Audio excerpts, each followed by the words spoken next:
Bienvenidos al podcast Sentinel y líderes de la industria financiera en nuestra segunda temporada, Desafíos y soluciones globales en fraude y lavado de activos.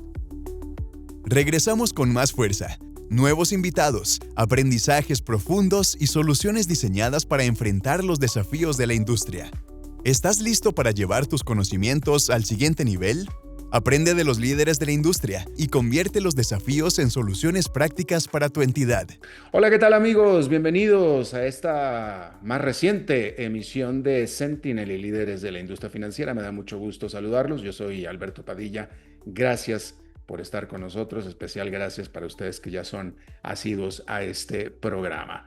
Y bueno, como siempre, tenemos un otro más líder de esta industria. En esta ocasión volvemos a los independientes, vamos a decirlo así, en el sentido de que no está ligado a una institución, tiene su propia institución, su propia práctica. Nuestro invitado de hoy, Guillermo García Orué, lleva décadas siendo consultor en prevención del lavado de activos, financiamiento del terrorismo y riesgos emergentes. Obviamente, consulta montado en sus décadas de experiencia en este sector. Él es paraguayo, basado en la bella Asunción.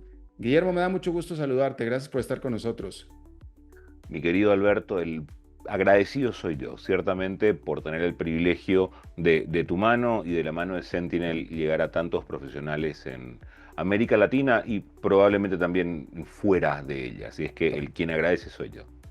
Gracias, muchas gracias. Uno más que aporta décadas. Cada programa aportamos décadas y décadas. Aquí en este programa aportamos por décadas en cada emisión con todos los profesionales como tú y te lo agradezco muchísimo.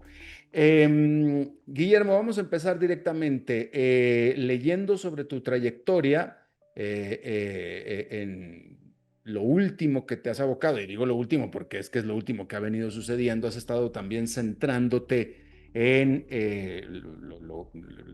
lo último, las monedas digitales, los activos también digitales, etcétera. Y yo quería, una pregunta que a mí siempre me ha saltado mucho, y ahora es la primera vez que tengo la oportunidad de hacérsela a alguien en tu segmento, es las monedas digitales, las monedas virtuales, Bitcoin y etcétera, ¿cierto o no cierto que facilitan el lavado de dinero o las transacciones oscuras financieras? Qué buena pregunta, Alberto. Una Ciertamente. duda que yo siempre he tenido y depende a quién se la preguntes, porque si se los preguntas a los criptoentusiastas te dicen no, para nada, pero ahora quiero preguntártelo a ti. Bien, una visión objetiva, digamos. La mía es una visión objetiva ¿Estás y seguro? empiezo respondiéndote corto y conciso. Sí, los activos virtuales facilitan el lavado de activos y el financiamiento del terrorismo. Ahora, dame un poco de tiempo, voy a elaborar esta respuesta porque en esto es interesante ver que tanto los criptoentusiastas como los, digamos, que de alguna manera tienen algún grado de aversión a estas nuevas tecnologías, ambos tienen razón. Porque si bien es cierto, y yo tengo una posición, digamos, que considero que es relativamente neutral, porque yo vengo del sector de quienes consideraban esto como verdaderamente algo extremadamente riesgoso y me he movido más hacia el centro diciendo, esto facilita el lavado de activos y el financiamiento del terrorismo, quizás tiene algunos matices que lo vuelve más riesgoso que otro tipo de medios, pero ciertamente facilita. Veamos, por ejemplo, incluso a pesar de que el Grupo de Acción Financiera Internacional ya lleva algunas revisiones de los estándares internacionales, de las cariñosamente llamadas 40 recomendaciones, ya lleva un par de revisiones, incluyendo lo concerniente a las nuevas tecnologías. El mundo de los activos virtuales sigue de alguna manera comportándose como si no hubiera ningún tipo de regulación. A pesar de que el GAFI ya prevé y dice que los proveedores de servicios de activos virtuales deben pasar por un proceso de licencia o registro, que también se debe aplicar en los servicios relacionados a los activos virtuales las medidas de debida diligencia, de conocimiento del cliente y demás, ocurre algo interesante, y es el hecho de que en el estado actual del arte no existe forma de saber quién, en puridad, quién realmente está dedicándose a los activos virtuales y quién no. Entonces, ¿cuál es el problema de esto? Que si bien los activos dicen los gobiernos deben licenciar o registrar a los proveedores de servicios de activos virtuales, en esencia los gobiernos tienen una dificultad muy grande, y hay una frase aquí hacia el sur de América, que es muy expresiva de lo que ocurre, y es: de noche todos los gatos son pardos. ¿Qué significa esto, Alberto? Esto significa que cuesta mucho distinguir quién es quién por la noche. Y vivimos todavía en una suerte de noche permanente con los activos virtuales, porque en esencia todos son pardos. Cuesta mucho distinguir quién es y quién no es.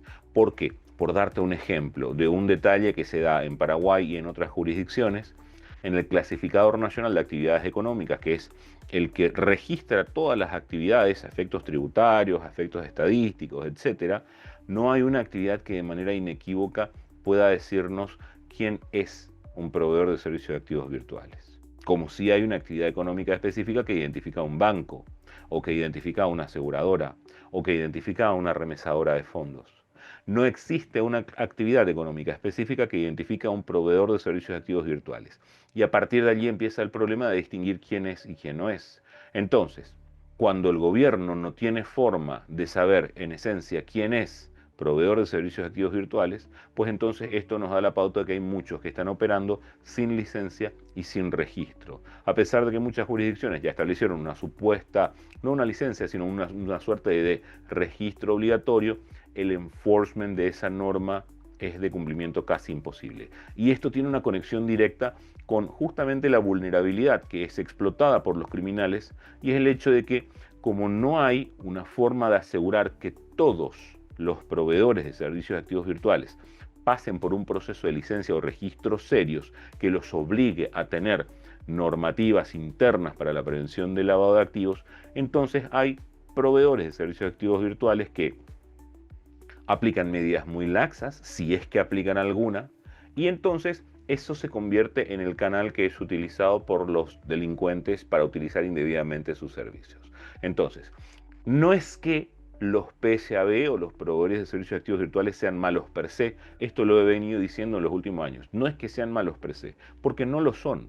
Lo que ocurre es que el estado actual del arte hace que todavía sea difícil de saber quiénes son todos los que están operando, y en consecuencia haya muchos que decidan operar por la sombra y de alguna manera convertirse en canal para el dinero ilícito que financia el terrorismo o que lava activos originados en el delito. ¿Por qué? Porque nadie está obligando a que se estandaricen. Claro. O sea, más bien, hay un esfuerzo, pero no hay un enforcement de esa normativa.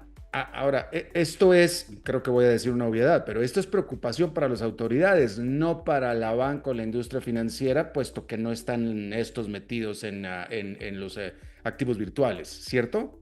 Me encanta hacia dónde llevaste esta conversación, Alberto, porque es preocupación para las autoridades y es preocupación para la banca. ¿Por qué?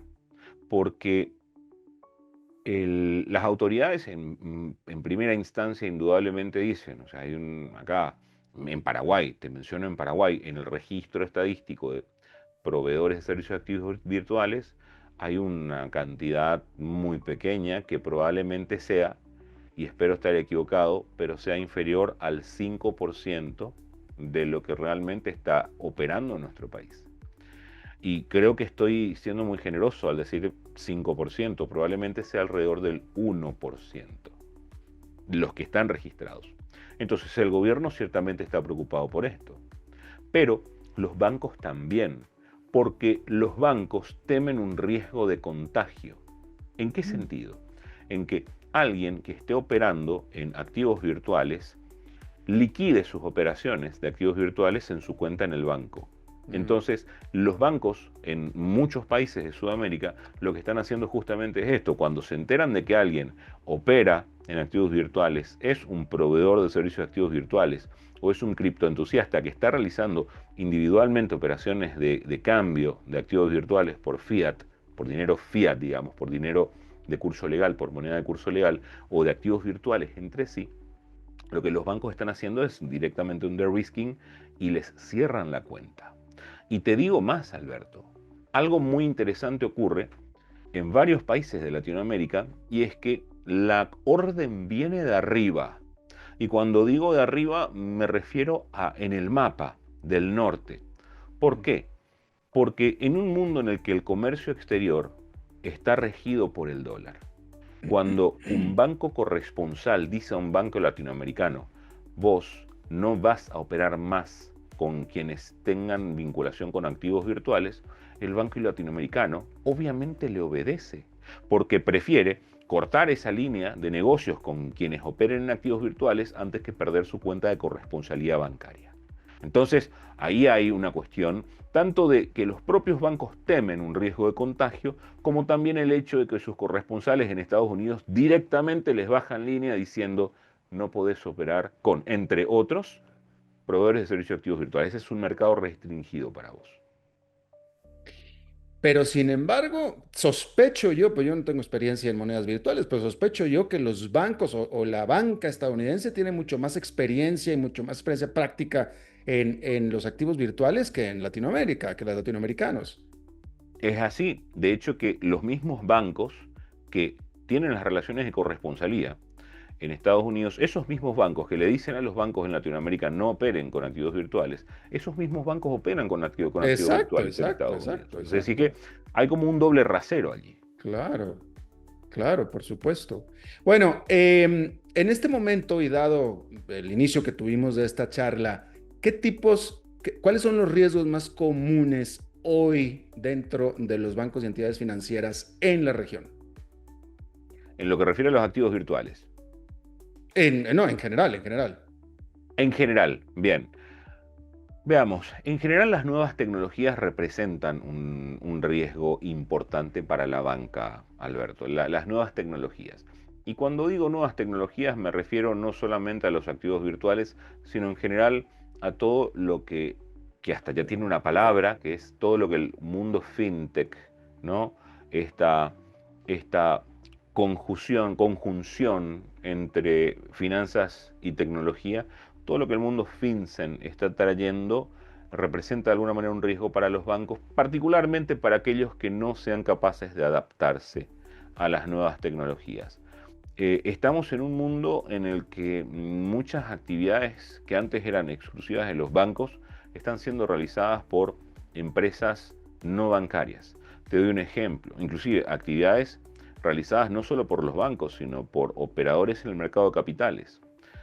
Un ejemplo es el fundraising, la captación de fondos para campañas, por ejemplo, filantrópicas, está realizándose a través de plataformas como por ejemplo GoFundMe. Mm, Eh, la obtención de préstamos para financiar proyectos comerciales está realizándose por medio de este tipo de plataformas también, que es el crowdlending, digamos. Entonces, todo esto, o mucho de lo que anteriormente era exclusivo del sector financiero, hoy día está realizándose a través de estas plataformas. Y de alguna manera esto representa un riesgo también para los bancos. ¿Por qué? De vuelta con el riesgo de contagio, porque están operando con sectores que no necesariamente están bien regulados o que no sí. necesariamente están bien supervisados. Entonces, las nuevas tecnologías representan un riesgo de contagio para la banca. Pero también hay que ser muy honestos, las nuevas tecnologías representan mucho más que un riesgo de contagio del riesgo de lavado de activos para la banca. Porque en alguna medida las nuevas tecnologías ponen en entredicho la existencia de la banca en sí. Te doy un ejemplo, Bitcoin. Bitcoin o los activos virtuales basados en esta tecnología, son muy similares muchos de ellos, representa una amenaza a la banca en sí, porque nace sobre un sistema que impide la duplicación del Bitcoin. Y eso es bueno por un lado, pero por otro lado impide la intermediación financiera sobre los Bitcoin. Porque pensemos en que la banca recibe dinero en depósito y ese mismo dinero que recibe en depósito se lo presta a otras personas. Cuando recibís un Bitcoin en depósito, entre comillas, no podés prestárselo a otra persona, porque no podés duplicar el Bitcoin, como sí ocurre con el dinero fiat, con todos estos sistemas de encaje legal, capital mínimo regulatorio y demás que tienen los bancos, que tienen una suerte de, digamos, función creadora del dinero.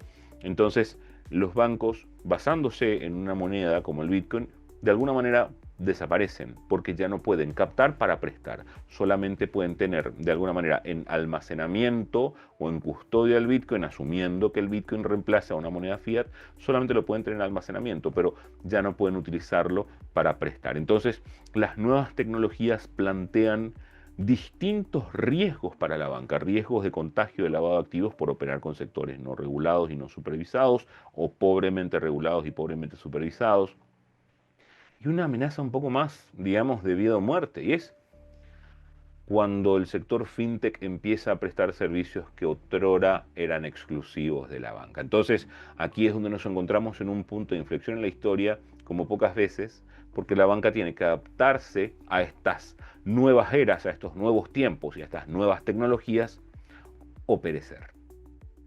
Claro, claro. Guillermo, hablando, tú estabas hablando de estas nuevas entidades financieras y de la poca regulación que ellos tienen. Eh, a lo largo de estos podcasts con profesionales como tú, he logrado entender y conocer un poco acerca de los esfuerzos que la banca en Latinoamérica hace para evitar el lavado de dinero. Eso es por un lado, que esos ahí están, y ustedes que son los conocedores lo saben. Pero por otro lado está la percepción, cuando menos yo como periodista que veo y que tengo y que cubro todo el tiempo, de que el lavado de dinero en América Latina está más rampante que nunca. Entonces, por un lado, los conozco a ustedes y yo digo, no puede, o sea, ese lavado de dinero que es tan claro en América Latina, el grado de que están haciendo submarinos cada vez más modernos en Colombia para transportar droga, por ejemplo, o sea, y tiene que haber entidades financieras involucradas ahí para poder financiar un submarino, la construcción de un submarino y el astillero, y etcétera, etcétera. Pero entonces, viendo que lo de ustedes está súper sólido aparentemente, la pregunta es, ¿este crecimiento del lavado de dinero en América Latina que yo percibo, vendría por el lado de estas firmas que tú estás mencionando que son tan poco reguladas? ¿Por ahí es por donde está fluyendo? Si algo pude darme cuenta, si de algo pude darme cuenta en estos años que llevo, mi querido Alberto, es que en donde haya un canal o un medio que represente escasa resistencia o que represente menos resistencia, por allí se habrá de escabullir el delincuente. Y suelo hacer esta comparación. El dinero ilícito es como el agua, va a buscar el punto con menos resistencia y se va a escabullir por allí. Entonces, por esto es importante, y utilizo una comparación que hacía un ex jefe mío, actual colega. Él decía, lo importante es que todos los que estemos en las autopistas cumplamos las mismas reglas del tránsito, decía él, justamente haciendo referencia a esto, a que hay muchos jugadores que prestan servicios cuasi financieros, pero que no necesariamente están cumpliendo las mismas reglas. Entonces, quizás en el norte la cuestión esté un poco más clara, porque en la regulación norteamericana, los MSB, los Money Services Businesses, por ejemplo, tienen una regulación que digamos, es similar a la de los bancos. Entonces, el problema probablemente esté hacia el sur, de la mitad para abajo, porque aquí todavía, en muchas jurisdicciones, todavía, más allá de que la cuarta ronda de evaluaciones mutuas de Gafilat ha sido capaz de que los países se pongan bastante en orden en cuanto a la regulación, el poner en vigencia regulaciones no es tan importante como hacerlas realidad, como hacerlas carne, como supervisar su cumplimiento y asegurarse que todos las estén cumpliendo. Y te doy un ejemplo. En Paraguay, los proveedores de servicios de activos virtuales tienen una regulación modernísima. Paraguay fue uno de los primeros países en Sudamérica en poner en vigencia una regulación para proveedores de servicios de activos virtuales acorde a los estándares internacionales. es sinóptica con los estándares internacionales. Ujú. Uno mira los estándares internacionales y uno mira la norma para PSAB en Paraguay y son absolutamente sinópticos. Recoge todo lo que dicen los estándares. El La problema norma. está, sí, pero el papel aguanta todo, Alberto. Entonces, el Exacto, problema está en el enforcement, en lograr el exacto, cumplimiento. exacto. Y allí es donde, penosamente, hay sectores, y curiosamente son justamente estos, los más nuevos, los que representan más tecnología, los más desconocidos, los que generalmente suelen tener no tanto ya una norma más laxa, sino más bien una supervisión que dista mucho de ser tan exigente como es la supervisión de la banca. Entonces, como para responder de una manera sintética, esto es el prólogo de mi respuesta. ¿Por qué hay lavado de activos rampante? Y me gusta la expresión que utilizaste. ¿Por qué el lavado de activos en Latinoamérica es rampante o está rampante? Porque, en primer lugar, cada vez hay más dinero ilícito, proveniente de todo lo que uno puede imaginar. El narcotráfico, y mencionabas el tema de los narcosubmarinos que van por el Atlántico con destino a Europa. Ponete a pensar, Alberto, en que estamos inundando Europa con cocaína, al punto de que el precio de la cocaína por kilo hoy es el 50%, solamente la mitad de lo que era el precio de la cocaína antes de la pandemia. En 2019, la cocaína por kilo estaba entre 36 y 40 mil euros por kilo, más o menos. Hoy día está entre 15 y 18 mil euros por kilo. Es una locura, Y, la y, mitad. y, Entonces, y aún así, estos submarinos, que deben de costar cientos de miles de dólares cada uno, los usan una sola vez, los tiran, son desechables. es así, es así. Es que hay que analizar, hay narcosubmarinos que están cada vez más sofisticados, que están Exacto. costando entre 2 y 3 millones de dólares, Ah, inclusive, o sea, cada una de estas travesías, incluyendo el narcosubmarino, cuesta entre 2 y 3 millones de dólares, pero la ganancia es inmensa. por Y lo visto. veía hace poco con mucha sorpresa cómo hay narcosubmarinos que están saliendo desde Colombia por el Pacífico hasta Australia, Alberto. O sea, esto es impresionante. Entonces, no solamente digo que los canales tienen responsabilidad, y me refiero a los canales financieros, parafinancieros o cuasi financieros. También hay que reconocer que hay un incremento en el narcotráfico y hay un incremento en otras actividades ilícitas como la trata de personas, todo lo que se refiere a la minería Bueno, ilegal. Hay un bueno, incremento to- to- notable en la corrupción. absolutamente, lo que nos trae al tema de nosotros en el sentido de que, o sea, por eso, entre más los entrevisto a ustedes, me queda manifiesto, me queda claro el esfuerzo que hay en contra del lavado de dinero, pero por otro lado veo que el lavado de dinero está explotando justamente. Y es así, penosamente. Y ahora que mencionaba la pandemia, eh, recordaba, probablemente recuerdes, Alberto, y recuerden los que nos escuchan y los ven, recuerden las olas. La primera ola de la COVID, la Sí, segunda ola, la tercera ola. Y uno decía, ¿cómo es posible que con tanto cuidado, etcétera, cada ola parecía ser más letal y el comportamiento parece similar en cuanto al lavado de activos? Porque cuantos más controles se aplican, cuantas más medidas se aplican para mitigar el lavado de activos, pareciera ser peor. Es como sacudir una bebida con gas, porque genera cada vez más espuma. Entonces, aquí, como en todo, hay una conjunción de causas, Alberto, y una de ellas es indudablemente el aumento en la actividad criminal. Otra de ellas es el hecho de que existen canales que representan menos resistencia en lo que refiere al ingreso de esos recursos, en consecuencia están siendo funcionales.